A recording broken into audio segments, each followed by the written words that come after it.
ದಿನ ಕಳೆಯುತ್ತಿದ್ದಂತೆ ಕರುನಾಡಿನಲ್ಲಿ ಬಿಸಿಲ ಧಗೆ ಏರಿಕೆಯಾಗುತ್ತಲೇ ಇದ್ದು ಬೇಸಿಗೆ ಆರಂಭವಾಗಿ ತಿಂಗಳು ಕಳೆಯುವುದರೊಳಗೆ ಹಲವು ಜಿಲ್ಲೆಗಳಲ್ಲಿ ದಾಖಲೆಯ ತಾಪಮಾನ ದಾಖಲಾಗಿದೆ. ಬೆಂಗಳೂರಿನಲ್ಲಿ ಮಾರ್ಚ್ನಲ್ಲೇ ಈವರೆಗಿನ ಗರಿಷ್ಠ 38 ಡಿಗ್ರಿ ಸೆಲ್ಸಿಯಸ್ ಉಷ್ಣಾಂಶ ದಾಖಲಾಗಿದೆ. ಉದ್ಯಾನ ನಗರಿ ಬೆಂಗಳೂರು ಮಾತ್ರವಲ್ಲದೆ ರಾಜ್ಯದ ಇತರ ಜಿಲ್ಲೆಗಳಲ್ಲಿಯೂ ತಾಪಮಾನ ಏರಿಕೆಯಾಗುತ್ತಲೇ ಇದ್ದು ಬಿಸಿಲ ಬೇಗೆಗೆ ಜನ ತತ್ತರಿಸಿ ಹೋಗುತ್ತಿದ್ದಾರೆ. ಇದರ ನಡುವೆಯೇ ಲಾಲಿನಾದ ವಕ್ರದೃಷ್ಟಿಯಿಂದಾಗಿ ರಾಜ್ಯ ಸೂರ್ಯನ ಕೆಂಗಣಿಗೆ ತುತ್ತಾಗುವ ಅಪಾಯವಿದೆ. ಭಾರಿ ಸಮಸ್ಯೆ ತಂದೊಡ್ಡುವ ಸಾಧ್ಯತೆಯೂ ಇದೆ. ಮುಂದಿನ 20 ದಿನಗಳ ಅವಧಿಯಲ್ಲಿ ಯಾವುದೇ ಕ್ಷಣದಲ್ಲಿ ಬಿಸಿಗಾಳಿ ರಾಜ್ಯಕ್ಕೆ ಅಪ್ಪಳಿಸುವ ಸಾಧ್ಯತೆಗಳಿವೆ ಎನ್ನುತ್ತಾರೆ ತಜ್ಞರು.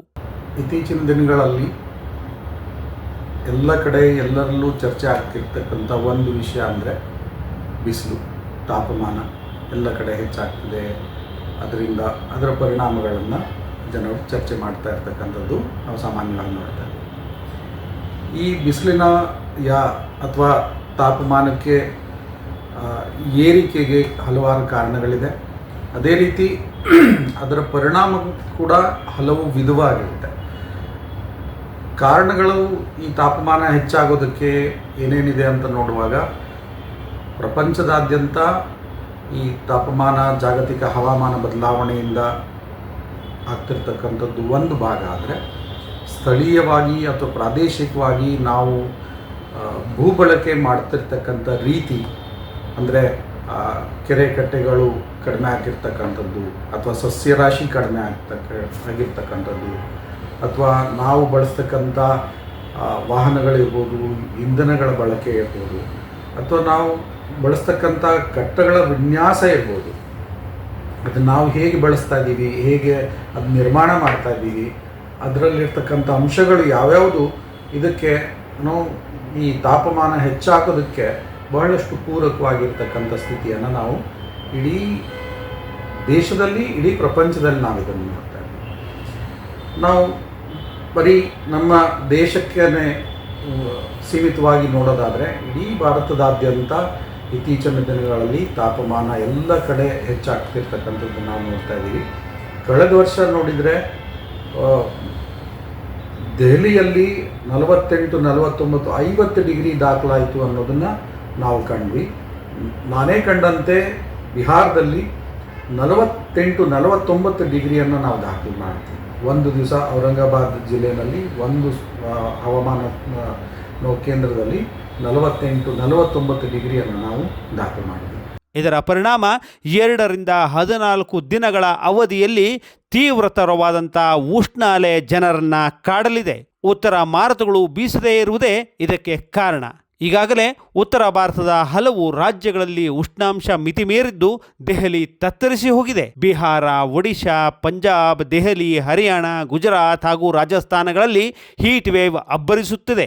ಇದರ ಪರಿಣಾಮ ರಾಜ್ಯದ ಉತ್ತರ ಒಳನಾಡಿನ ಜಿಲ್ಲೆಗಳಲ್ಲಿ ನೇರವಾಗಿ ಆಗಲಿದೆ. ಲಾಲಿನ ವಿದ್ಯಮಾನವು ಬೆಂಗಳೂರು ಸೇರಿದಂತೆ ರಾಜ್ಯದ ಹಲವು ಜಿಲ್ಲೆಗಳ ಹವಾಮಾನದ ಮೇಲೆ ವ್ಯತಿರಿಕ್ತ ಪರಿಣಾಮ ಬೀರಬಹುದು ಎಂಬುದು ಹವಾಮಾನ ತಜ್ಞರ ಅಭಿಪ್ರಾಯ. ದಕ್ಷಿಣ ಭಾರತಕ್ಕೆ ಬಂದರೆ ಎಲ್ಲ ಕಡೆ, ಇವನ್ ಮೈಸೂರು, ಬೆಂಗಳೂರಿನಂಥ ದಕ್ಷಿಣ ಕರ್ನಾಟಕದ ನಗರಗಳಲ್ಲಿ ಸಹಿತ, ಆ ಜಿಲ್ಲೆಗಳಲ್ಲೂ ಸಹಿತ 40 ಡಿಗ್ರಿ ಅಂದರೆ ಸಾಮಾನ್ಯವಾಗಿ ಜನ ಪ್ರತಿ ವಾಡಿಕೆಯಂತೆ ಹೇಳ್ತಕ್ಕಂಥದ್ದು, ಅಯ್ಯೋ ಇಂಥ ಬಿಸಿಲು ನಾವೆಂದೂ ನೋಡಿರಲಿಲ್ಲ, ಈ ಸಲ ತುಂಬ ಸೆಕೆ ಇದೆ ಅನ್ನೋದನ್ನು ವಾಡಿಕೆಯಂತೆ ಮಾತಾಡ್ತಿದ್ರು ಸಹಿತ ಈ ಬಾರಿ ಆದರೆ ಇತ್ತೀಚಿನ ವರ್ಷಗಳಲ್ಲಿ ಅದು ಅಕ್ಷರಶಃ ನಿಜವಾಗಿರ್ತಕ್ಕಂಥದ್ದನ್ನು ನಾವು ಕಾಣ್ತಾ ಇದ್ದೀವಿ. ಕಳೆದ ವರ್ಷ ಮೈಸೂರು ನಗರದಲ್ಲಿ ಅಥವಾ ಆಸ್ಪಾಸ್ನಲ್ಲಿ 40 ಡಿಗ್ರಿಗಿಂತ ಹೆಚ್ಚು ತಾಪಮಾನ ಬೇಸಿಗೆಯಲ್ಲಿ ದಾಖಲಾಗಿದ್ದು, ಅಥವಾ ಬೆಂಗಳೂರು ನಗರದಲ್ಲಿ ಅಥವಾ ಸುತ್ತಮುತ್ತಲ ಪ್ರದೇಶದಲ್ಲಿ ಇಂಥ ತಾಪಮಾನದ ದಾಖಲೆ ತಾಪಮಾನವನ್ನು ಕೂಡ ನಾವು ನೋಡ್ತಾ ಇದ್ದೀವಿ.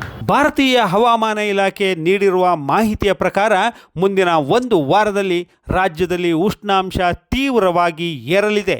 ಅದರಲ್ಲೂ ಏಪ್ರಿಲ್ನ ಕೊನೆಯ ವೇಳೆಗೆ ಕರುನಾಡು ತೀವ್ರ ಬಿಸಿಗಾಳಿಯ ದಾಳಿಗೆ ಒಳಗಾಗುವ ಎಚ್ಚರಿಕೆಯನ್ನು ನೀಡಲಾಗಿದೆ. ರಾಜ್ಯದಲ್ಲಿ ವಾಡಿಕೆಗಿಂತ ತಾಪಮಾನ 3 ರಿಂದ 4 ಡಿಗ್ರಿಯಷ್ಟು ಹೆಚ್ಚಳವಾಗಲಿದ್ದು, ಈಗಾಗಲೇ ರಾಯಚೂರಿನಲ್ಲಿ ಗರಿಷ್ಠ ತಾಪಮಾನ 42 ಡಿಗ್ರಿ ಸೆಲ್ಸಿಯಸ್ ದಾಖಲಾಗಿದೆ. ಬಾಗಲಕೋಟದಲ್ಲಿ 41.7 ಡಿಗ್ರಿ ಸೆಲ್ಸಿಯಸ್, ಕೊಪ್ಪಳದಲ್ಲಿ 41.5 ಡಿಗ್ರಿ ಮತ್ತು ಚಿಕ್ಕನಹಳ್ಳಿಯಲ್ಲಿ 41.4 ಡಿಗ್ರಿ ಸೆಲ್ಸಿಯಸ್ ಉಷ್ಣಾಂಶ ದಾಖಲಾಗಿದೆ. ಕಳೆದ 2016ರ ಏಪ್ರಿಲ್ 25ರಂದು ಬೆಂಗಳೂರಿನಲ್ಲಿ ಗರಿಷ್ಠ ತಾಪಮಾನ 39.2 ಡಿಗ್ರಿ ಸೆಲ್ಸಿಯಸ್ ದಾಖಲಾಗಿತ್ತಂತೆ.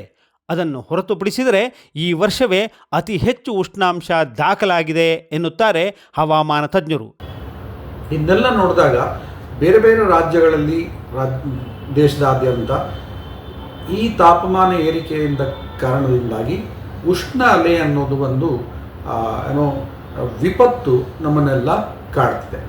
ನೀವು ಉದಾಹರಣೆಗೆ ಪಂಜಾಬ್, ದೆಹಲಿ, ಉತ್ತರ ಪ್ರದೇಶ್ ಅಥವಾ ಬಿಹಾರ, ರಾಜಸ್ಥಾನ್, ಮಧ್ಯಪ್ರದೇಶ್, ಈ ಕಡೆ ಒಡಿಶಾ, ಜಾರ್ಖಂಡ್, ಈ ಎಲ್ಲ ಪ್ರದೇಶಗಳಲ್ಲಿ ಉಷ್ಣ ಅಲೆಯಿಂದಾಗಿ ಸಾವು ನೋವುಗಳಾಗ್ತಕ್ಕಂಥದ್ದು ಅಥವಾ ಅದರ ದುಷ್ಪರಿಣಾಮಗಳು ಹಲವಾರು ರೀತಿ ಇರೋದನ್ನು ನಾವು ಕಾಣ್ತಾ ಇದ್ದೀವಿ. ಈ ತಾಪಮಾನ ಏರಿಕೆ ಕೇವಲ ಬಿಸಿಲು ಕಾಲದಲ್ಲಿ ಮಾತ್ರ ಆಗಿದೆ ಅಂತಲ್ಲ, ಈವನ್ ಚಳಿಗಾಲದ ತಾಪಮಾನ ಕೂಡ ಸ್ವಲ್ಪ ಸಾಮಾನ್ಯಕ್ಕಿಂತ ಹೆಚ್ಚಾಗಿರೋದನ್ನು ನಾವು ನೋಡ್ತಾ ಇದ್ದೀವಿ. ನಾವು ಚಳಿಗಾಲದ ಉಷ್ಣಾಂಶದ ಬಗ್ಗೆ ನೋಡೋದಾದರೆ ಆ ತಾಪಮಾನ ಹೆಚ್ಚಿಗೆ ಆಗೋದ್ರಿಂದಾಗಿ ದುಷ್ಪರಿಣಾಮ ಏನಂದರೆ ಆ ಸಮಯದಲ್ಲಿ ಬೆಳೀತಕ್ಕಂಥ ಬೆಳೆಗಳ ಮೇಲೆ ಅದರ ಇಳುವರಿ ಕಡಿಮೆ ಆಗ್ತಕ್ಕಂಥ. ಫಾರ್ ಎಕ್ಸಾಂಪಲ್ ಉದಾಹರಣೆಗೆ ನೋಡೋದಾದರೆ ಗೋಧಿಯ ಇಳುವರಿ ಕಡಿಮೆ ಆಗ್ತಕ್ಕಂಥದ್ದು, ಯಾಕೆಂದರೆ ಆ ಸಮಯದಲ್ಲೇ ಬೆಳೀತಕ್ಕಂಥದ್ದು. ಮತ್ತು ಚಳಿಗಾಲದಲ್ಲಿ ಬೆಳೀತಕ್ಕಂಥ ಬೆಳೆಗಳು ಸಾಮಾನ್ಯ ಗಾಳಿಯಲ್ಲಿರ್ತಕ್ಕಂಥ ತೇವಾಂಶವನ್ನು ಹೀರ್ಕೊಂಡು, ನಾವು ಏನು ಅದನ್ನು ರೆಸಿಡ್ಯೂಯಲ್ ಮಾಯಿಶ್ಚರ್ ಅಂತೀವಿ, ಅದನ್ನು ಹೀರ್ಕೊಂಡು ಬೆಳೀತಕ್ಕಂಥದ್ದು. ಉದಾಹರಣೆಗೆ ಅವರೆ ಇರ್ಬೋದು ಅಥವಾ ಕಡಲೆ ಇರ್ಬೋದು. ಇವೆಲ್ಲ ಸಾಮಾನ್ಯವಾಗಿ ಆ ಮಂಜುಲಿರ್ತಕ್ಕಂಥ ಒಂದು ಆರ್ದ್ರತೆಯನ್ನು ಹೀರ್ಕೊಂಡು ಬೆಳೀತಕ್ಕಂಥ ಬೆಳೆಗಳು. ಇವುಗಳ ಇಳುವರಿಯು ಸಹಿತ ಈ ತಾಪಮಾನ ಏರಿಕೆಯಿಂದಾಗಿ ಇಳುವರಿ ಕಡಿಮೆ ಆಗ್ತಕ್ಕಂಥದ್ದನ್ನು ನಾವು ನೋಡ್ತೀವಿ. ಈ ವರ್ಷ ಈಗಾಗಲೇ 38 ಡಿಗ್ರಿ ಸೆಲ್ಸಿಯಸ್ ಅನ್ನು ತಾಪಮಾನ ದಾಟಿಬಿಟ್ಟಿದೆ. ಈ ತಾಪಮಾನವು ಏಪ್ರಿಲ್ ತಿಂಗಳಿನಲ್ಲಿ 2ನೇ ಬಾರಿಗೆ ದಾಖಲಾಗಿದ್ದು ಅತಿ ಹೆಚ್ಚಿನ ಉಷ್ಣಾಂಶ ಎಂದು ಪರಿಗಣಿಸಲಾಗಿದೆ.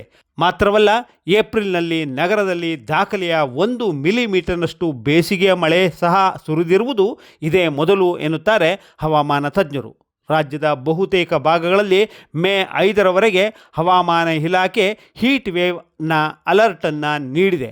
ಮುಂದಿನ 5 ದಿನಗಳಲ್ಲಿ ರಾಜ್ಯಾದ್ಯಂತ ಗರಿಷ್ಠ ತಾಪಮಾನ 2 ರಿಂದ 3 ಡಿಗ್ರಿ ಸೆಲ್ಸಿಯಸ್ನಷ್ಟು ಏರಿಕೆಯಾಗುವ ಅಪಾಯವಿದೆ ಎನ್ನುತ್ತಾರೆ ಹವಾಮಾನ ತಜ್ಞರು.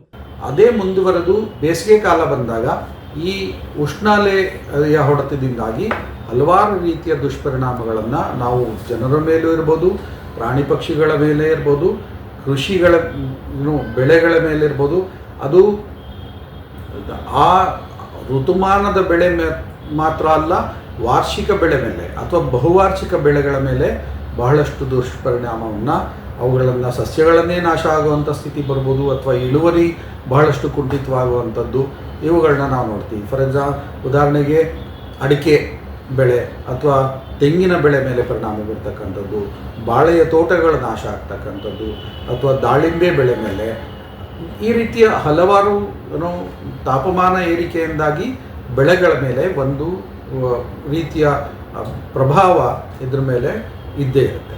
ತಾಪಮಾನದ ಜೊತೆಗೆ ಆರ್ದ್ರತೆನೂ ಅಂದರೆ ತೇವಾಂಶನೂ, ಗಾಳಿಯಲ್ಲಿ ತೇವಾಂಶನೂ ಅದು ಕೂಡ ಒಟ್ಟಾಗಿ ಹೆಚ್ಚಾಗ್ಬಿಟ್ರೆ, ಒಂದೇ ಸತಿ ಅದ್ರ ಜೊತೆ ತಾಪಮಾನದ ಜೊತೆಗೆ ಹೆಚ್ಚಾದರೆ ಅದು ಇನ್ನಷ್ಟು ದುಷ್ಪರಿಣಾಮವನ್ನು ಜನರ ಮೇಲೆ ಬೀರುತ್ತೆ.